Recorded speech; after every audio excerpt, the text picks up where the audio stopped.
दोस्तों, केरल सरकार ने मदरसा शिक्षक मोहम्मद रियाज की हत्या में आरोपी 3 आरएसएस कार्यकर्ता अजेश, नितिन कुमार और अखिलेश को बरी करने के फैसले को चुनौती देते हुए केरल हाईकोर्ट में अपील दायर की है। आपकी जानकारी के लिए बता दूं कि केरल में कासरगोड की एक अदालत ने साल 2017 में एक मस्जिद के अंदर एक मदरसा शिक्षक की हत्या से संबंधित मामले में 30 मार्च 2024 को अपना फैसला सुनाते हुए अदालत ने 7 साल पुराने मामले में राष्ट्रीय स्वयंसेवक संघ यानी आरएसएस के 3 कार्यकर्ताओं को बरी कर दिया। और ये फैसला सुनाने वाले थे न्यायाधीश के बालाकृष्णन। 34 साल के मदरसा शिक्षक मोहम्मद रियाज मौलवी पास के ही चूरी जगह पर एक मदरसे में पढ़ाते थे।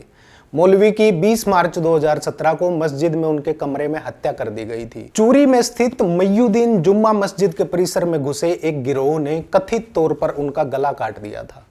पुलिस ने मदरसा शिक्षक की हत्या के मामले में 19 साल के नितिन, 20 साल के अजेश और 25 साल के अखिलेश को गिरफ्तार किया था। पुलिस ने तीनों के खिलाफ धारा 449 जो कि किसी के घर में अतिक्रमण करने से संबंधित है, धारा 302 जो हत्या से संबंधित है, धारा 153A जो कि धर्म के आधार पर दुश्मनी को बढ़ावा देने से संबंधित है, धारा 295 जो कि पूजा स्थल को अपवित्र करने से संबंधित है, धारा 201 सबूत नष्ट करना और RW 34 एक्ट के तहत फाइनल रिपोर्ट दर्ज की थी। दोस्तों, रियाज की हत्या 20 मार्च 2017 को कासरगोड जिले के कुड़लू गांव में मुआउद्दीन मस्जिद के अंदर उन आरोपियों द्वारा की गई थी जो मुस्लिम समुदाय के प्रति नफरत और दुश्मनी को बढ़ावा देने के लिए आरएसएस के कट्टरपंथी बताए जा रहे हैं। इस मामले में अभियोजन पक्ष का कहना था कि हिंदुत्व की विचारधारा में दृढ़ विश्वास रखने वाले आरोपी मुस्लिम समुदाय के लोगों के प्रति गहरी शत्रुता रखते थे। अभियोजन पक्ष का आरोप था कि इन तीनों आरोपियों ने मदरसे में मौलवी के कमरे में घुसकर उसकी हत्या कर दी।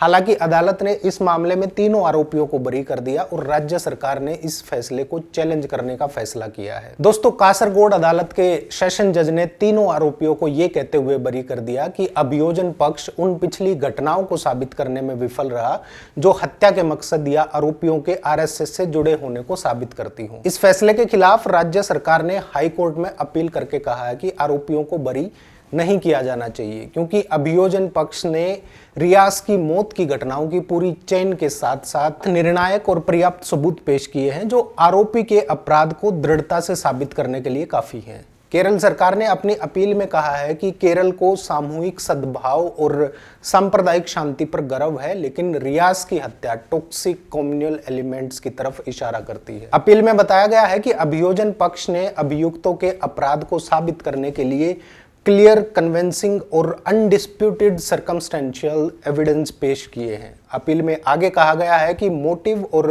पिछली 3 पुरानी घटनाओं के रेफरेंस के साथ इस भीषण हत्या को साबित करने के लिए त्रुटिहीन और गंभीर जांच की है जहां एक्यूज्ड हिंदुओं और मुसलमानों के बीच झड़प में शामिल पाए गए थे। अपील में यह भी कहा गया है कि अभियोजन पक्ष ने यह साबित करने के लिए सबूत पेश किए हैं कि आरोपी आरएसएस से जुड़े थे। अपील में कहा गया है कि अभियोजन पक्ष ने एक्यूज्ड का मोटिव और आइडेंटिटी प्रूव करने के लिए बेहतरीन गवाहों, अदालत में आरोपियों की पहचान, कपड़े और चाकू की बरामदगी, कपड़े और चाकू की डीएनए जांच रिपोर्ट जो है वो और कॉल डेटा रिकॉर्ड का प्रयोग करके आरोपी के मकसद और पहचान को साबित कर दिया है। आगे कहा गया है कि आरोपियों के मोबाइल फोन की कॉल डेटा रिकॉर्ड है जो डिटेल्स हैं उससे हत्या के समय उनकी लोकेशन और आरएसएस के जाने माने सदस्यों के साथ उनके करीबी संबंध साबित होने की संभावना है। राज्य ने आगे तर्क दिया है कि सेशन जज द्वारा अपनाया गया दृष्टिकोण गलत है और कानून के स्थापित सिद्धांतों के विपरीत है, इसलिए ट्रायल कोर्ट द्वारा आरोपियों को बरी करने का फैसला अनुचित, विकृत और